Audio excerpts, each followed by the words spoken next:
It is 4 p.m., so we will go ahead and call to order this meeting of the Salina Heritage Commission. Today is January 25th. I'd like to request that staff confirm that the Kansas Open Meeting Act required notice has been properly provided. The notice has been properly provided. Thank you.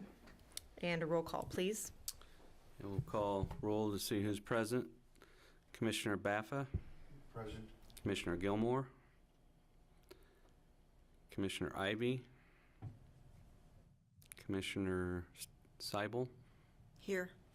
Commissioner Mike Sell. Here. Commissioner Martin. Here. Youth Member Silverman. Chair Gillum. Present. So we have a attendance here of 5 of our 7 members, and that gives us a quorum, and we may proceed with today's agenda.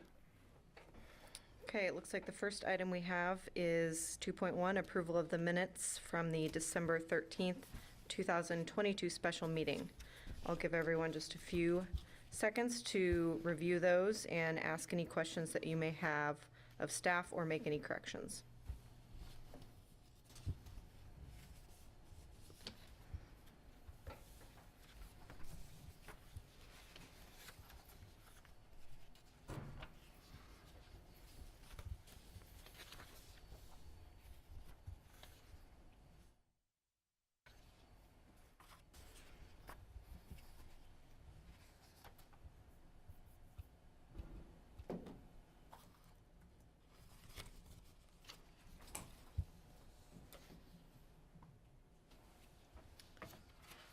Does anyone have any corrections or questions about the minutes? Hearing none, I would entertain a motion.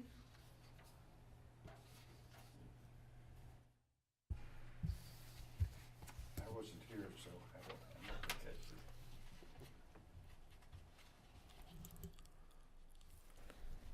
it. Make a motion to approve the minutes as noted. Do I have a second? A second. There's been a motion and a second to approve the minutes as noted in our packet. All those in favor? Aye. Any opposed? Okay, then we will move on to new business. Doesn't appear we have any public hearing items today, but we do have item 3.1 of our administrative items, the presentation of the 2022 Heritage Commission Annual Report. Thank you. We have provided for your benefit a draft of an annual report that we're proposing to send on your behalf to the City Commission. The City Commission requests that all the advisory bodies and boards and commissions that they appoint members to report on their activities. They like to monitor what the membership is. They like to see how frequently they're meeting, and they like to know that the members that they appoint are attending the meetings that are scheduled. So we had 2 regular meetings, which would be our quarterly meetings that we held in 2022, and then we had 4 special meetings, and there were 5 certificate of appropriateness applications that were submitted and reviewed by the Commission during 2022. 2 of these involved demolition, 2 of them involved exterior modifications, and then 1 application was involving rooftop solar panels on a home in a historic district. And so in that case, you determined that you didn't think it was appropriate for rooftop solar panels to be on a roof face facing the street and facing other historic structures. Your other activity in 2022 was that you recommended the nomination of the Pioneer Hall on Kansas Wesleyan's campus to the Kansas Register of Historic Places and National Register of Historic Places. We don't have a definitive report back to you on whether the National Park Service has acted on that yet. It did get added to the Kansas Register, and it's staff understanding that they're working with the National Park Service and State Historic Preservation Office on a tax credit submittal. So also last year we had a meeting in April where Katrina Ringler came out from the State Historic Preservation Office, and she gave us an overview of the Certified Local Government Program and an overview of state laws that deal with historic preservation. And so the City Commission renewed that agreement in August for another 5 years. And so what that means for Salina is for projects that affect buildings like the Lee Hardware buildings or the Stiefel Theater or the Masonic Temple, those are reviewed here locally instead of being sent up to the State Historic Preservation Office for review. So we have retained our status as a certified local government. We've provided some information about the membership, and so we currently are at 7 members. This is the only advisory committee that deals with planning and zoning issues that has no vacancies. All the rest of them have some unfilled positions. We pointed out that Mr. Aiken began working here in August of 2022, and he's already had one historic preservation case that he presented to you. And so we've outlined some goals that have been carried over or consistent that the previous Heritage Commissions have been interested in.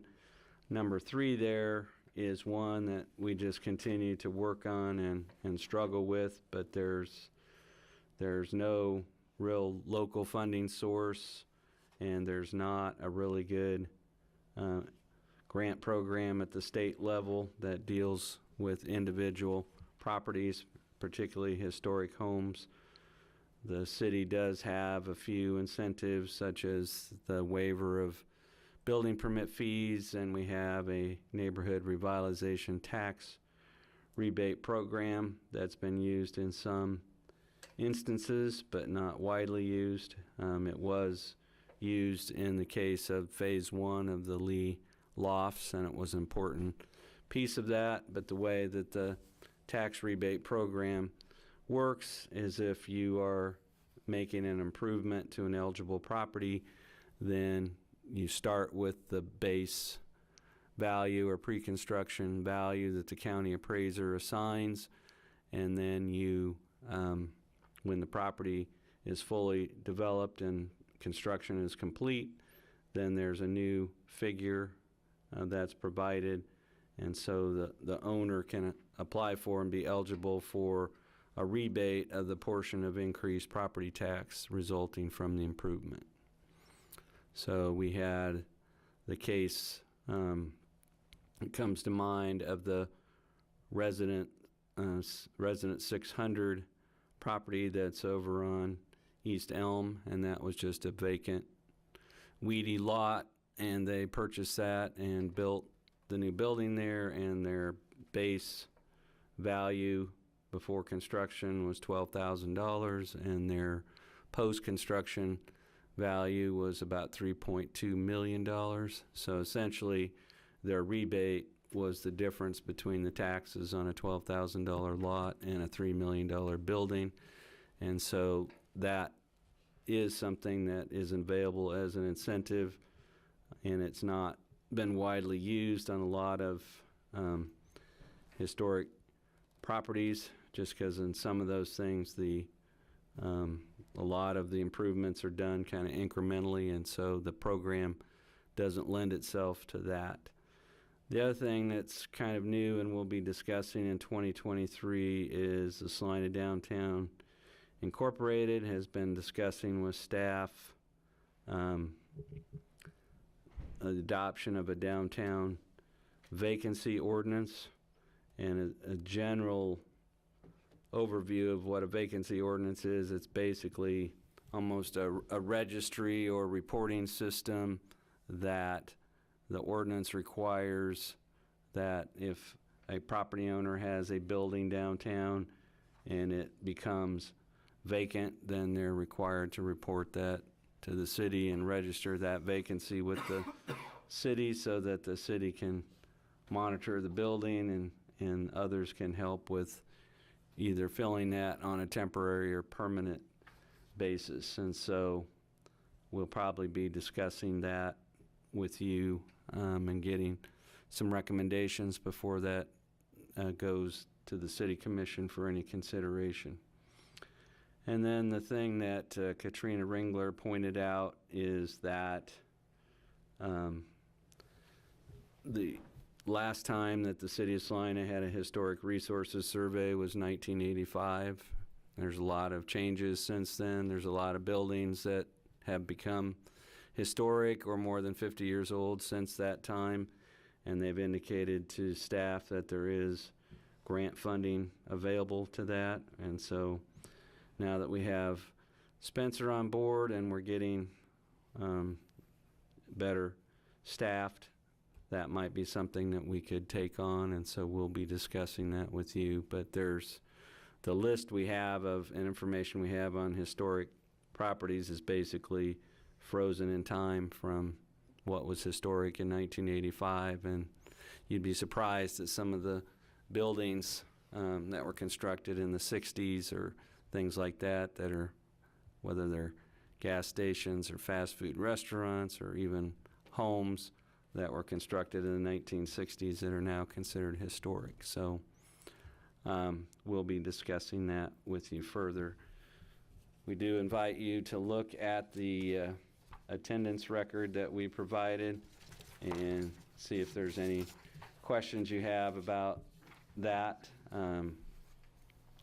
We always have some turnover at the end of August, so some people were on the commission as terms ending at the end of August, and then others picking up from that. So that's why you see not all the same number of meetings for each individual. But if we show you being absent for a meeting or two meetings and you're absolutely positive that you were there, then feel free to speak to myself or Shandy after the meeting and we can try to adjust that. But we'd be open to any questions that you have. If we summarize the cases, and I meant to get an update from the building official, but the property there at 619 South Santa Fe, we have an owner there that doesn't have a lot of financial wherewithal, and it appears that that is going to fall to the city to initiate and administer the demolition of that home. But with that, I'd be open to any questions you have about any of the other cases. Are you requiring action on this item? Well, the only thing we would like is if this is, we think this is a good summary of what your activities were in 2022, then we would just have a motion to submit this report on your behalf to the City Commission. Okay.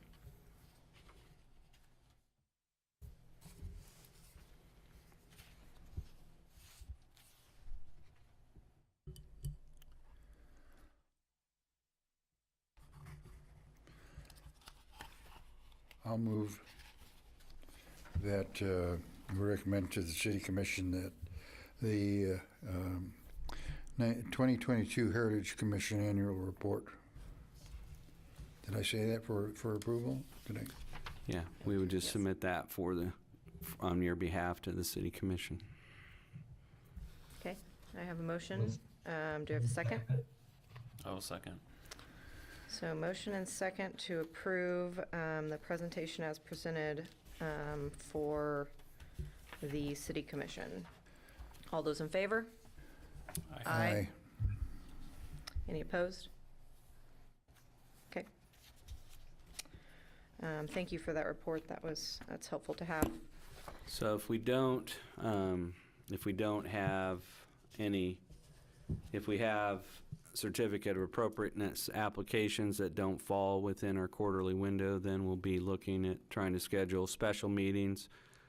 But if not, The next quarterly meeting is in April, and we would try to use that meeting to have some discussions with you about vacancy ordinances, demolition by neglect ordinances that the Design Review Board is interested in, and that is, a demolition by neglect ordinance is just an ordinance that allows the city to step in and intervene before a property gets too dilapidated that it can't be saved. And so there would be that, and we'll reach out to the state about information about grants and a historic resource survey. But unless we get an application filed, and I don't think anybody on staff has been in contact with anybody who is looking to submit anything, then we will focus on April as looking at some of the ordinances and policy questions. And so we have nothing more for you this evening for your consideration. Okay, and I don't see any public here today. Is there anyone online? We do not have anyone from the public online right now. Okay, then we are going to forego the public forum, and I would take a motion to adjourn today's meeting. So moved. Do I have a second? Second. Motion and second to adjourn. All in favor? Aye. Aye. Aye. The minutes are right Okay, there. anyone opposed can hang out and clean.